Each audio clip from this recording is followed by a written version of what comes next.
right off the bat, Israel and Iran, this is obviously huge what's going on there, as everyone knows. Now, Clay is going to take over on this one. I'm just going to give you the quick little overview here. Maybe there's somebody who doesn't know. I don't know. I mean, it's possible. There's a lot of people that say, I don't watch the news. I don't want to know. I don't want to hear anything. And, so maybe this is their one news source. But yes, Iran launched a major attack. Intended to be a major attack, right? I mean, everything was intercepted, right? Was it? Tell me.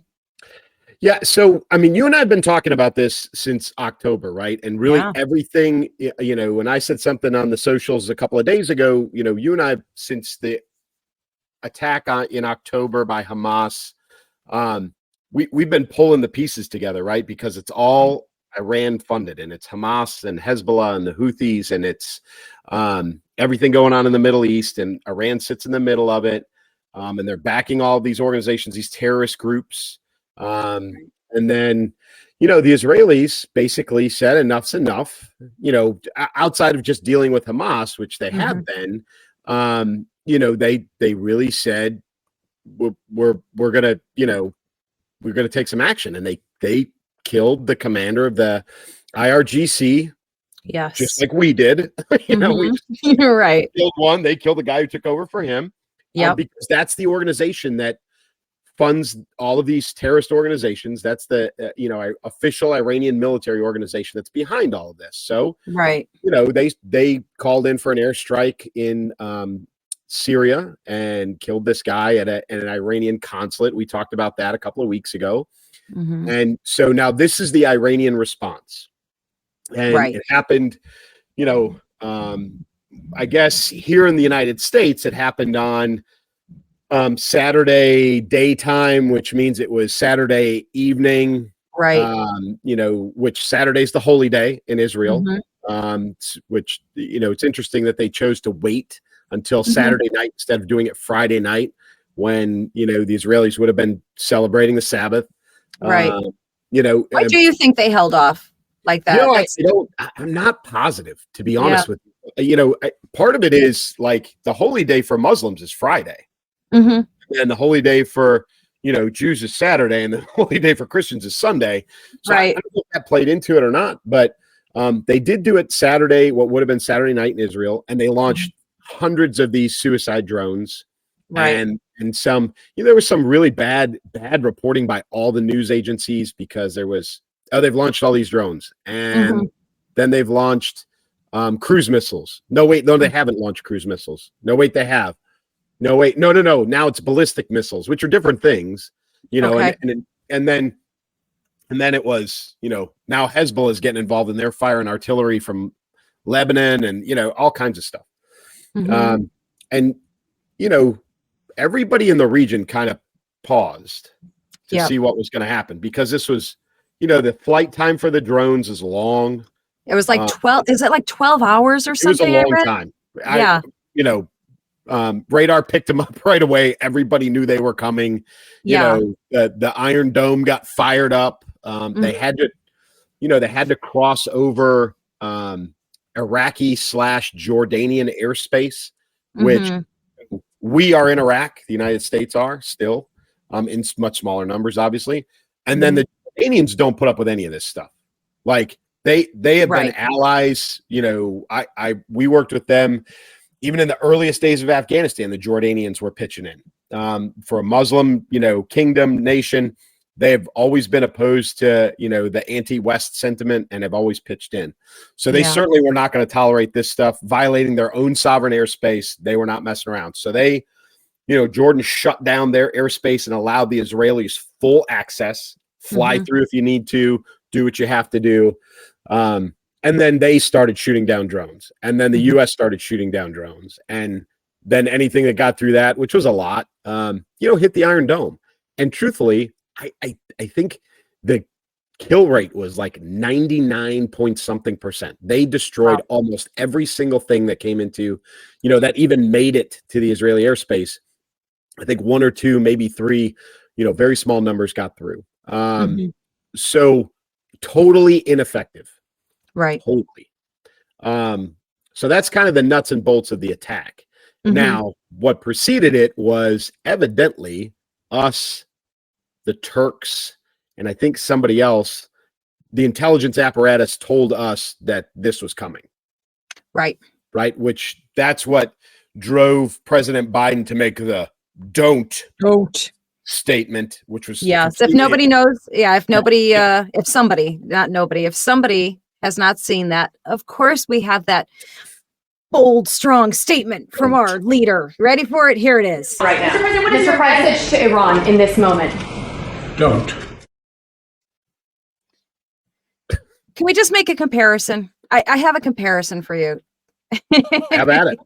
Here it is. A brutal killer, one who has caused so much hardship and death, has violently been eliminated. He will never again harm another innocent man, woman, or child. He died like a dog. He died like a coward. The world is now a much safer place. He was a sick and depraved man, and now he's gone. That was when we killed Soleimani, right? Yeah. That was. I mean, and right, there's something behind that. And what happened after that? Truthfully, Iran got put on all the sanctions, or sanctions continued, and we've heard in the aftermath of this, President Trump wasn't shy. Listen, this is all President Biden's fault, and he's not wrong. Right. But the intelligence apparatus gave us enough warning that we knew this was coming. Right. Even the news is asking questions. The reporters are asking questions about it. And the president gave the don't answer. And Iran said, and they did it anyway. Exactly. They did. They thumbed their nose at him. Yeah. And they launched the attack. And it was a big, we don't care what you think. But at the same time, it was completely, there was early warning. It was such a slow build. I mean, this is like hitting somebody with a car, a half a mile away, and you're creeping at 5 miles an hour. Like, it's just, it was this slow build. So really, the Israelis had plenty of time. There was no injuries reported as a result. And, this was saber rattling in its purest sense. This was Iran saying, we're not going to tolerate you. Everybody in the Arab world, pay attention. We're not tolerating this from Israel. Launched this big attack that they knew was going to do absolutely nothing. Yeah, so I find that absolutely fascinating and baffling, really. I don't understand. So, I mean, so my brand of logic, which is not always the best brand of logic, says, so they must not really want to go to war. They don't want to antagonize, right? Nope. Like, they just want to make a statement and say, we're so mad, right? But not enough so. I mean, because otherwise, sending drone missiles that take, like 10, 12 hours to arrive at their destination seems kind of silly, when you look at it in that sense. So am I on the point here? Point here with that? Yeah, okay. Saber rattling. This was purely, beating their chest and understanding that, and they gave the United States and specifically Israel, I think the term that's being used is an off-ramp, but they gave them an out. And they basically said, after they launched everything, and I think even after most of it was shot down, they said, we have decided, this is Iran, we've decided that this attack is concluded and there will be nothing more. And, and blah, blah, blah. So they gave Israel the opportunity to not respond. Like, we're done. Clearly it was ineffective. You'll get no more from us. So Israel had the opportunity, and because they haven't responded yet, they continue to have the opportunity to not respond, which is really what Iran's hoping for, right? Yes. And that's what people, including the U.S., are encouraging, a non-response, right? Which is horrible. It's a terrible. That's why we're here now, right? Yeah. We're in this position now because Iran has been allowed to run their mouth. They've been allowed to do things like this without any punishment for the last 3.5 years. Right. There has got to be a response, right? I honestly thought Iran wasn't going to respond after Israel killed the commander of the IRGC. I mean, we talked about it took them a little while. Yeah, and it took them a little while. Well, They had to charge the batteries in the drones, but Yeah. they responded and very, ineffectually they responded, and now they're crossing their fingers that Israel doesn't turn around and respond, because their biggest fear is that Israel hits them in their energy capabilities. It's not even the oil, really. It's really Right. about the nuclear program. They can't afford for Israel to hit them again like they did, whatever it was 10 years ago, and set them back again in their nuclear development program. So that's, and trust me, the Israelis will do it. I'm actually surprised they haven't already. But I think a no response is a huge strategic mistake for Israel and for the region. This is a bad message to send to everybody, whether it's, pick your country, Lebanon, whether it's, Syria as it rebuilds itself, or Libya, or whoever. This is a bad message for Israel to let this slide with no response. Like, they can't have a in-kind, ineffectual, kind of limp response. It's got to mean something. It doesn't have to be huge. I mean, we're not talking about rolling tanks into Iran from, through Jordan or anything. But I mean, a flight of fighter planes flying in and doing damage to a very strategic and very important target, sending a message and saying, hey, this wasn't the presidential palace, but it could have been. It wasn't the Ayatollah's residence, but it could have been. Let them know that, don't do this again. Don't, keep your nose out of this. It's bad enough you're funding Hamas, but, keep Iran itself out of this. So we'll see how this plays out over the next, week or two. Yeah. So just out of curiosity, what you think, could this be Iran's way of essentially like poking the bear, so that the bear will make the big move, the first real move, and then they can justify whatever they, justify all out war? Or are they legitimately afraid? So I think what Iran was looking for was an uprising of the fellow Muslim nations in the Middle East. Okay. And they didn't get it. Like it Nothing, right? They didn't get it at all.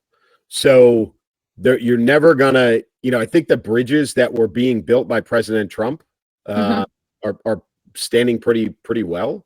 Yeah. You didn't hear a peep out of Saudi Arabia. You didn't hear a peep out of Kuwait. No, and right. Some of that might be the Shia Sunni, thing that, always persists in the Middle East. But you didn't hear anything out of any of those countries in support of Iran at all. And I think maybe they were hoping for that and didn't get it. And now, I think they're just putting their head back down and saying, man, I hope this doesn't escalate outside, because they're not going to get any help. Right. And they can't, truthfully, they couldn't go to war with Israel right now, because it wouldn't be war with Israel. It would be war with all kinds of people. It would be us and, all kinds of friends of Israel. And by the way, they can just keep pumping money into Hamas to do what Hamas is doing, and then they don't have to do it. So, right. Yeah, I really, this whole thing didn't make a lot of strategic sense, other than a little bit of chest beating and saber rattling. So I don't think much is going to come out of it, except I do expect an Israeli response within the next probably week or 10 days. All right. Clay called it. So get ready. I need to mark this in our show notes so I can go right back to it. See what happens. Right.